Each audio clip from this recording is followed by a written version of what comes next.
Morning to everybody. Last lecture में हम बात कर रहे थे सीरीज की और ये बताया गया था कि सीरीज तीन प्रकार की होती है। पहला होता है इंडिविजुअल सीरीज IS, दूसरा होता है डिस्क्रीट सीरीज जिसे खंडित श्रेणी कहते हैं, पहले वाले को हिंदी में व्यक्तिगत श्रेणी कहते हैं।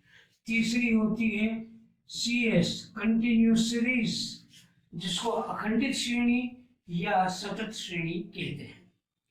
ये तीनों सीरीज के बारे में कल हमने चर्चा की थी प्रीवियस लेक्चर में। आज आइए हम बात करते हैं आगे कि इन सीरीज में जो भी वेराइटीज है वो किस प्रकार की होती हैं। और सीरीज तीनों प्रकार की होंगी तो उसमें सबसे पहला आता है क्रम, ऑर्डर ऑफ सीरीज।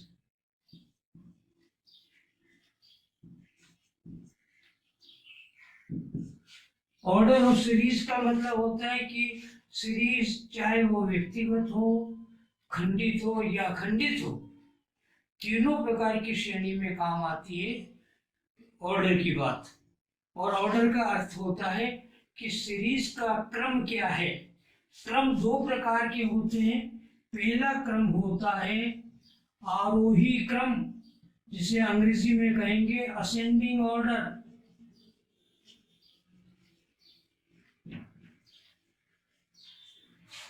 आरोही क्रम असेंडिंग ऑर्डर। असेंडिंग ऑर्डर तब होता है जब कोई श्रेणी सबसे छोटे मूल्य से प्रारंभ होकर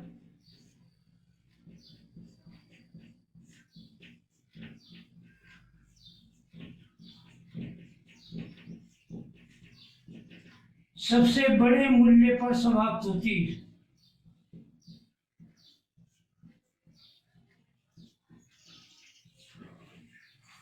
यदि कोई सीरीज सबसे छोटे मूल्य से प्रारंभ होती है और धीरे धीरे बढ़ती हुई जाती है और अंत जो उसका होगा वो उसके सबसे बड़े मूल्य पर होगा, तो सबसे छोटा मूल्य सबसे पहले आएगा और सबसे बड़ा मूल्य सबसे अंत में आएगा। तो ये सीरीज का क्रम आरोही क्रम कहलाएगा, असेंडिंग ऑर्डर, जिसको शॉर्ट में हम AO कह सकते हैं, असेंडिंग ऑर्डर होगा।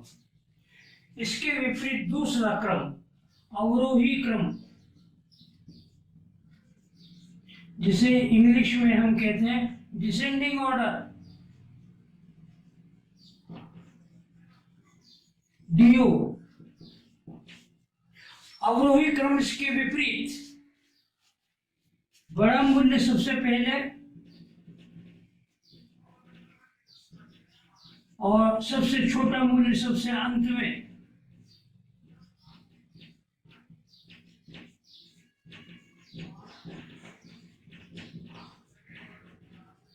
दिए गए मूल्यों में से यदि सबसे बड़ा मूल्य सबसे पहले हो और धीरे धीरे घटती हुई जाए वैल्यू और अंत में सबसे छोटा मूल्य आए तो वो हमारा अवरोही क्रम कहलाएगा, डिसेंडिंग ऑर्डर। ये सीरीज के दो क्रम होते हैं। आइए, पिछले लेक्चर में हम बात कर रहे थे कि कंटिन्यूस सीरीज जो होती है उसकी विशेषता में ये बताया गया था कि पहली विशेषता तो ये हो कि ग्रुप होता है उसमें और ग्रुप के साथ साथ उसकी आवृत्ति होती है। जैसे फॉर एग्जांपल 0 से 10 आइटम दे रखे हैं, 10 से 20, 20 से 30, 30 से 40, और ये उसकी फ्रीक्वेंसी कितनी बार वो आइटम रिपीट हो रहे हैं, 5, 8, 3, 2 मान लीजिए दे रखा है। तो इसमें आप देख रहे हैं कि प्रत्येक पद जो है एक छोटे मूल्य से शुरू होकर के बड़े मूल्य पर समाप्त हो रहा है। जैसे पहला पद 0 से 10, छोटा मूल्य 0 और बड़ा मूल्य 10। इसको हम कहते हैं लिमिट्स, सीमाएं। ध्यान रखिएगा,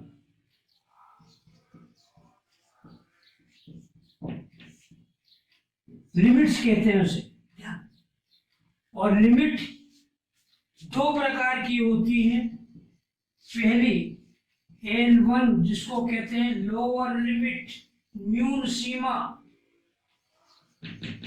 और दूसरी होती है L2 अपर लिमिट, उच्च सीमा। ये दो प्रकार की लिमिट्स होती है, ध्यान रखिएगा। कंटिन्यूस सीरीज में क्योंकि पद समूह में दिए गए होते हैं, अंकों का समूह होता है, तो समूह में दो वैरायटी बनती है। एक मूल्य होता छोटा और एक मूल्य होता बड़ा। तो प्रत्येक पद में जो छोटा मूल्य हो वो होगा L1, जिसे कहेंगे लोअर लिमिट, न्यून सीमा, और दूसरा पद होगा जो बड़ा होगा वो कहलाएगा L2 या अपर लिमिट, उच्च सीमा। इस प्रकार से दो सीमाएं होती। जरा गौर कीजिएगा तो आप पाएंगे कि पहला पद 0 से शुरू होकर के 10 पर समाप्त हो रहा है, तो 0 छोटा पद है, ये L1 हो गया, और 10 बड़ा पद है, ये L2 हो गया। दूसरे में देखिएगा, दूसरे पद में 10 is the lower value and 20 is the highest value in this item. Now 10 is L1 and 20 is L2. 10 को L1 कहेंगे, 20 को L2 कहेंगे। तीसरे पद में जो 20 से 30 वाला है, इसमें छोटा मूल्य 20 को L1, बड़े मूल्य 30 को L2 कहेंगे। उसी प्रकार से अंतिम पद 30 L1 और 40 L2 कहलाएगा। ये कहलाती हैं सीमाएं, लिमिट्स। कंटिन्यूस सीरीज में होगी और किसी में नहीं। जब ये बात हो गई तो आइए हम दूसरी बात करते हैं। सीरीज के बाद बात आती है फ्रीक्वेंसी की, जिसको हिंदी में हम आवृत्ति भी कहते हैं।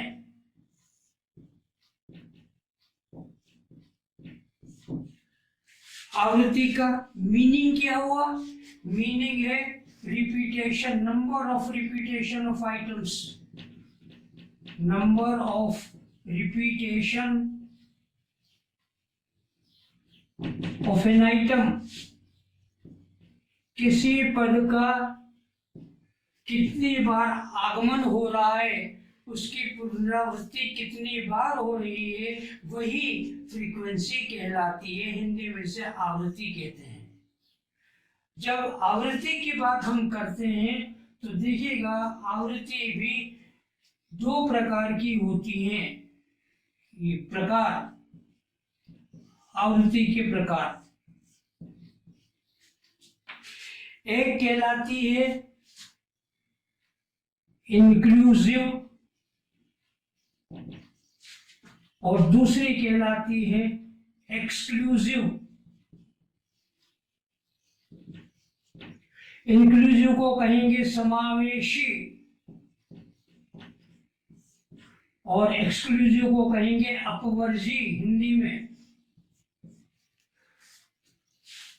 अब जरा गौर कीजिएगा, कंटिन्यूस सीरीज हमने आपको बताई थी। आइटम्स थे कंटिन्यूस सीरीज में 0 से 10, प्लस से 20, 20 से 30, 30 से 40। यदि गौर करेंगे तो आप पाएंगे कि इस कंटिन्यूस सीरीज में पहला पद जिसकी लोअर लिमिट L1 0 है और L2 10 है, दूसरा पद L1 10 है तो L2 20 है। जरा यह गौर कीजिएगा कि 10 एक ऐसा अंक है जो दोनों सीमाओं में आ रहा है, दोनों पदों की। पहले पद की वो अपर लिमिट है, L2 है, जबकि दूसरे पद की वो L1 है। यदि सीरीज इस प्रकार की हो, कंटिन्यूस सीरीज, तो देखें कि 10 का रिपीटेशन 2 बार हो रहा है, 20 भी 2 बार आ रहा, 30 भी 2 बार आ रहा, अर्थात प्रत्येक पद का L2 अगले पद में L1 भी बन रहा है। तो यदि एग्जैक्ट जिसके भी 10 मार्क्स हैं उसकी गणना किस पद में करेंगे? पहले पद में या दूसरे पद में? 10 पहले पद में भी आ रहा, दूसरे पद में भी आ रहा। एग्जैक्टली जिसके 20 मार्क्स प्राप्त हुए हैं उसकी गणना दूसरे पद में करेंगे, तीसरे पद में करेंगे, क्योंकि ये भी दोनों जगह रिपीट हो रहा। उसी प्रकार से 30 आ रहा, इसी प्रकार से आगे भी अंक हो सकते हैं। तो यदि इस तरह की बात हो तो उस श्रेणी को हम कहेंगे अपवर्जी। अपवर्जी का मतलब है एक्सक्लूडिंग, एक्सक्लूडिंग से बना है, अर्थात एग्जैक्ट 10 मार्क्स प्राप्त करने वाले विद्यार्थी को पहले ग्रुप में से एक्सक्लूड किया जाएगा, हटाया जाएगा और अगले ग्रुप में शामिल किया जाएगा। इसलिए इस सीरीज को हम कहेंगे एक्सक्लूसिव। क्लियर हो रही बात? फिर सुनिएगा। सीरीज में हम देख रहे हैं कि अगेन 2 वैरायटी होती हैं, एक होती है इंक्लूसिव और होती है एक्सक्लूसिव। ये कंटिन्यूस सीरीज में ही अवेलेबल होगा, डिस्क्रीट और इंडिविजुअल में नहीं। तो अब एक्सक्लूसिव सीरीज की हम बात कर रहे थे। एक्सक्लूसिव सीरीज में प्रत्येक पद का जो L2 होगा वो अगले पद में L1 होता है, इसलिए उसे एक्सक्लूड किया जाता पहले पद में से, अगले पद में उसकी गणना की जाएगी।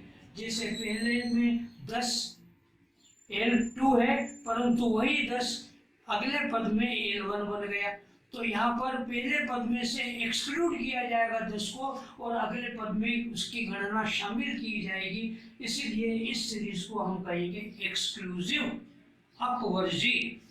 इसके विपरीत दूसरा स्वरूप देखिए, ये आइटम्स दे रखे हैं। मान लीजिएगा 0 से 9, 10 से 19, 20 से 29, 30 से 39। अब ये भी कंटिन्यूस सीरीज है। पहले वाली दिखाई गई वो भी कंटिन्यूस सीरीज का दूसरा स्वरूप आपके सामने, ये भी कंटिन्यूस सीरीज है। परंतु यहाँ पर अंतर ये है कि किसी भी ग्रुप में कोई आइटम रिपीट नहीं हो रहा है। पहले 0 से 10 से शुरू हुआ था, फिर दूसरा पद 10 से ही शुरू हो रहा है, 20 तक समाप्त हो रहा है। जबकि यहाँ देखिएगा पहले पद 0 से 9 है, जबकि दूसरा पद उसके अगले अंक से शुरू हो रहा है। 9 के बाद कोई भी 9.1 भी हो सकता है, तो ये शुरू हो रहा है 10 से। तो यहाँ पर किसी भी पद मूल्य का रिपीटेशन नहीं नजर आ रहा है, जबकि यहाँ पर हर जगह पदों का रिपीटेशन नजर आ रहा है। तो यदि पदों का रिपीटेशन नहीं हो तो अंतिम पद वो जहां है वहीं उसकी गणना की जाएगी। अर्थात 0 से 1, 2, 3, 4, 5, 6, 7, 8, 9 तक अंक पाने वाले की गणना पहले पद में होगी। दूसरा पद 10 से शुरू हो रहा है तो 10 से 19 तक चलेगा, तो 10 से लेकर 19 तक जितने भी अंक प्राप्त होंगे उसकी गणना दूसरे पद में ही होगी, क्योंकि यहाँ पर पद रिपीट नहीं हो रहे हैं। अंतिम पद उसी पद में उस माना जाएगा जिसमें वो था, इसलिए ये समाविष्ट होगी। ये सीरीज कहलाएगी समावेशी। ये यहाँ पर शामिल है, अंतिम पद इसी ग्रुप में शामिल है जिस ग्रुप में था। यहाँ पर अंतिम पद जिस ग्रुप में था L2 के रूप में वहाँ शामिल नहीं था, बल्कि अगले ग्रुप में गया है। वो 10 से 20 आ गया उस ग्रुप में और 10 L1 के रूप में आ रहा है। तो यहाँ पर ये एक्सक्लूड है, यहाँ पर ये इंक्लूड है, इसलिए ये सीरीज एक्सक्लूसिव कहलाएगी, ये इंक्लूसिव कहलाएगी। तो सीरीज 2 प्रकार की हो गई। अब यदि आज तक यहाँ आपके अभी इस लेक्चर में यहाँ तक बातें पूरी होती है, कल हम या अगले लेक्चर में हम इसके कैलकुलेशन शुरू करने जा रहे हैं, जिसमें फॉर्मूले होंगे और फॉर्मूले का कैलकुलेशन होगा, और वहाँ से आपको बड़ा सावधान रहना होगा। यदि आपको मेरा प्रयास ये सार्थक लग रहा है तो please like it, subscribe it, and don't forget to comment. Thank you.